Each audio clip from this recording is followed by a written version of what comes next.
Today, we're talking about nothing much of substance because why should I? I don't get paid as much as these Fox News hosts do, and they certainly aren't adding much value to any productive conversation. But let's be fair, these are morning show clips. Morning shows are supposed to be light, they're fun, they're easy to listen to while you're getting dressed in the morning before you go out and do whatever it is you're going to do that day. They're not supposed to be the heaviest, most austere news programming. You're supposed to laugh with the hosts, not necessarily at them. Honestly, I've sat here and listened to you guys go back and forth. Have you? It's like listening to you guys talk to sports. I'm so uninterested in this. I just find it so But this is boring. this is what we do in the morning show. We Did you need socialism wrapped into it somehow? If I said it was socialist, you would If have the gotten in on it? commies did it, then I would. If there was a communist plot behind this, What if I tell you then this? I would have. China is kidnapping babies and making them work in mines to set the clocks back at a certain time so they'll all turn us into socialist drones controlled by the WEF. Now you're in? I'm in. But it's in these moments of levity when you can really glean quite a bit of insight into people based on the things that they find amusing. A sense of humor is a very personal thing, of course. Humor comes in all shapes and sizes. It's largely shaped by our own lived experiences, though. And that said, it's constantly evolving. It's possible to see the humor in something while also recognizing that it's an important or serious matter. And as much as we like to think better of ourselves, we've all laughed at things or made jokes about things in the past that maybe we shouldn't have. So first, we've got Rachel Campos Duffy ragging on her co-hosts about how boring and uninteresting they are. They were discussing daylight savings time, which in a weird way is actually kind of more interesting as a discussion topic than it has any business being, but it is more than understandable that some people might find it boring and tedious.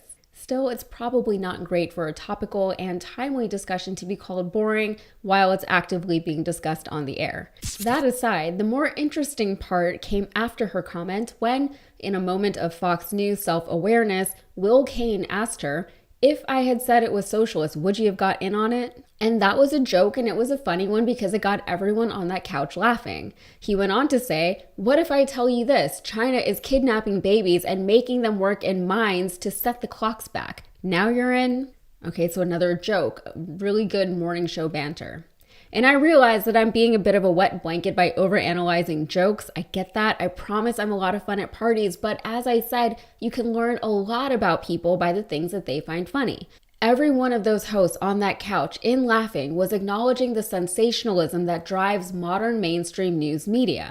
And they were also acknowledging their role in perpetuating that model of media. See all these scores on how our kids are doing on these national tests, and history is very bad. We need to give these tests to the teachers.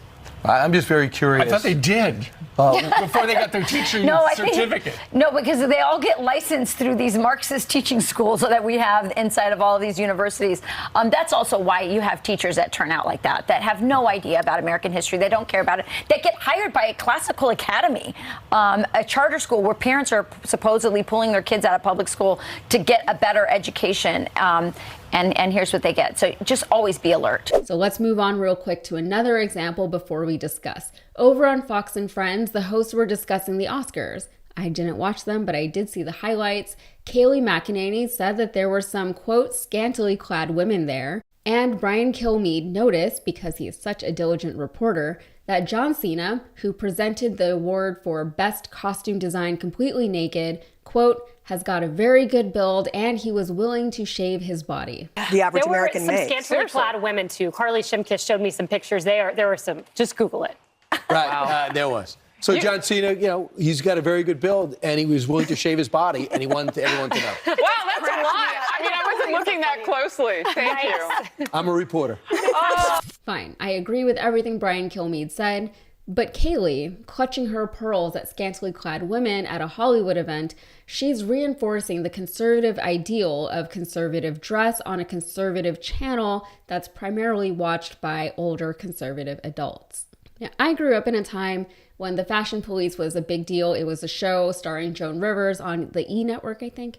That show would have never lasted past the pilot in today's social climate, and I don't necessarily think that's a bad thing. I laughed at a lot of the jokes that were told on that show at the time that they aired, but looking back, they really didn't age well. Now, I'm not saying that people are above being ridiculed for doing or saying ridiculous things, but I think that the culture, for the most part, has evolved past the idea that there is a way, a set standard way to do things or to live a life. Yes, there are trends in fashion and pop culture and media, whatever, but for the most part, people are technically free to live and express themselves in a way that they feel the most comfortable. But the people on Fox News and its viewers are notable exceptions to that kind of accepting, anything goes, who cares as long as you're not hurting anyone, laissez-faire sort of lifestyles, because a man wearing nail polish is somehow so deeply and personally offensive to them. Where most people might notice a man wearing nail polish and at worst think, well, it's not for me, but whatever, Fox News will take the opportunity to soapbox on behalf of preserving masculinity. And the criticism is that the left is actually intolerant because we apparently hate everything about conservatives. Now, I can't speak for everyone on the left. Some people on the left, despite presumably having good intentions, can be mean. Maybe they lose the plot for a bit. Maybe their passion gets the best of them. I don't know. But leftists aren't these beacons of tolerance, and I don't think we've ever sold ourselves as such.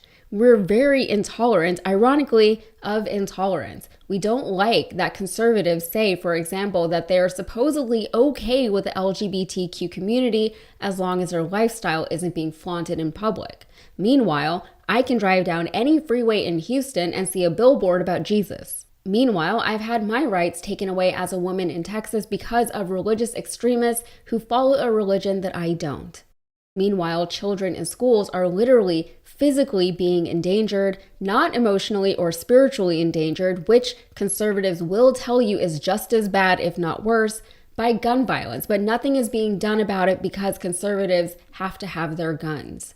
But accepting a child for whoever they are is apparently just as damaging to them as a gun. Let's not even mention the student that was just killed in school for being trans. Conservative beliefs are harmful to people, especially when they're being touted as a holier-than-thou value system, especially when they're used as justification to hate or discriminate against people. Rhetoric on Fox News, like the anti-China rhetoric in this lighthearted morning show clip, has led to hate crimes against Asian people. Disparaging socialism in all forms, conflating it with communism, and denouncing any social welfare programs as handouts not only deliberately misinforms the public, but it hurts everyday Americans who might benefit from those types of programs. So all jokes aside, I'm glad that these Fox News hosts are having a good time because I wish everyone would have as good of a time while working. I just don't like that their good time comes pointedly at someone else's expense. All right, that's it for me. If you got anything out of this, please like the video, subscribe to the channel, and check out my podcast, Modern Context. Thanks.